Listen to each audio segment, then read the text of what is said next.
ओम नमो भगवते वासुदेवाय नमः। ओम नमो नारायणाय नमः।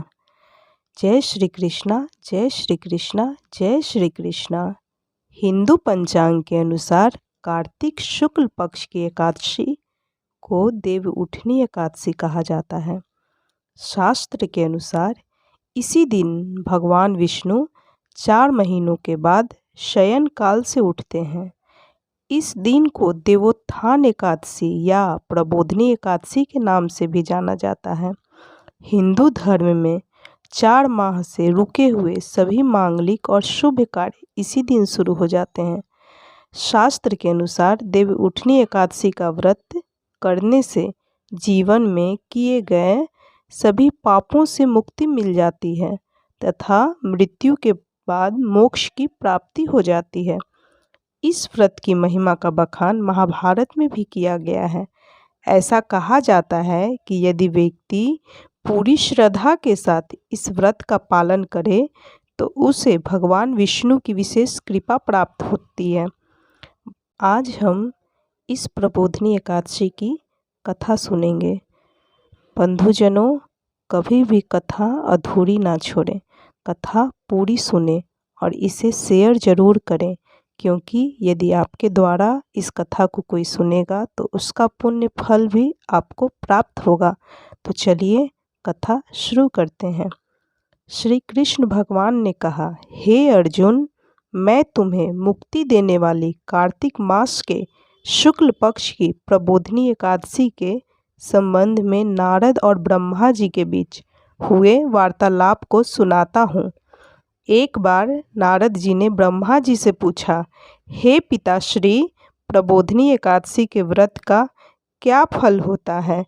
आप कृपा करके मुझे यह सब विस्तार पूर्वक बताएं। ब्रह्मा जी बोले, हे पुत्र, जिस वस्तु का त्रिलोक में मिलना दुष्कर है, वह वस्तु भी कार्तिक मास के शुक्ल पक्ष की प्रबोधिनी एकादशी, देव उठनी एकादशी के व्रत से मिल जाती है। इस व्रत के प्रभाव से पूर्व जन्म के किए हुए अनेक बुरे कर्म क्षण भर में नष्ट हो जाते हैं। हे पुत्र, जो मनुष्य श्रद्धापूर्वक इस दिन थोड़ा भी पुण्य करते हैं, उनका वह पुण्य पर्वत के समान अटल हो जाता है। उनके पितृ विष्णु लोक में जाते हैं। ब्रह्मा हत्या आदि महान पाप भी प्रबोधिनी एकादशी के दिन रात्रि को जागरण करने से नष्ट हो जाते हैं। हे नारद, मनुष्य की भगवान को प्रसन्नता के लिए कार्तिक मास की इस एकादशी का व्रत अवश्य करना चाहिए। जो मनुष्य इस एकादशी व्रत को करता है, वह धनवान, योगी, तपस्वी तथा इंद्रियों को जीतने वाला होता है, क्योंकि एकादशी का व्रत भगवान विष्णु को अत्यंत प्रिय है। इस एकादशी के दिन जो मनुष्य भगवान की प्राप्ति के लिए दान, तप, होम, यज्ञों में जप यज्ञ, मेरा ही स्वरूप आदि करते हैं, उन्हें अक्षय पुण्य मिलता है। इसलिए हे नारद, तुमको भी विधि पूर्वक विष्णु भगवान की पूजा अर्चना करनी चाहिए। इस एकादशी के दिन मनुष्य को ब्रह्म मुहूर्त में उठकर व्रत का संकल्प लेना चाहिए और पूजा करनी चाहिए। रात्रि को भगवान के समीप गीत, नृत्य, कथा कीर्तन करते हुए रात्रि व्यतीत करनी चाहिए। प्रबोधिनी एकादशी के दिन पुष्प, अगर, धूप आदि से भगवान की आराधना करनी चाहिए। भगवान को अर्घ्य देना चाहिए। इसका फल तीर्थ और दान आदि से भी करोड़ गुना अधिक होता है।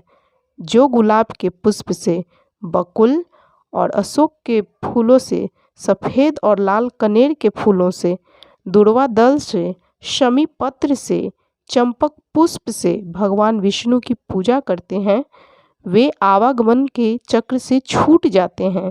इस प्रकार रात्रि में भगवान की पूजा करके प्रातःकाल स्नान के पश्चात भगवान की प्रार्थना करते हुए गुरु की पूजा करनी चाहिए और सदाचारी व पवित्र ब्राह्मणों को दक्षिणा देकर अपने व्रत को छोड़ना चाहिए। जो मनुष्य चातुर्मास से व्रत में किसी को त्याग देते हैं उन्हें इस दिन से पुनः ग्रहण करनी चाहिए। जो मनुष्य प्रबोधिनी एकादशी के दिन विधि पूर्वक व्रत करते हैं उन्हें अनंत सुख मिलता है और अंत में वे स्वर्ग को जाते हैं। तो बोलिए जय श्री कृष्णा, जय श्री कृष्णा, जय श्री कृष्णा। ओम नमो नारायणाय नमः। ओम नमो भगवते वासुदेवाय नमः। धन, धान्य, पुत्रादि और कीर्ति को बढ़ाने वाला यह एकादशी का व्रत बहुत ही उत्तम व्रत है। एकादशी का जन्म भगवान के शरीर से हुआ है। यह प्रभु के समान पतित पावन है। अतः हे एकादशी, आपको शत शत प्रणाम है, आपको शत शत नमन है। तो बोलिए जय श्री कृष्णा, जय श्री कृष्णा, जय श्री कृष्णा। बंधुजनों, यदि आपको ये कथा अच्छी लगी हो तो कृपया इसे जितना हो सके शेयर कीजिए, क्योंकि यदि आपके द्वारा ये कथा कोई और भी सुनेगा तो उसका पुण्य फल भी आपको प्राप्त होगा। और अगर वीडियो अच्छा लगे तो चैनल को सब्सक्राइब ज़रूर करें।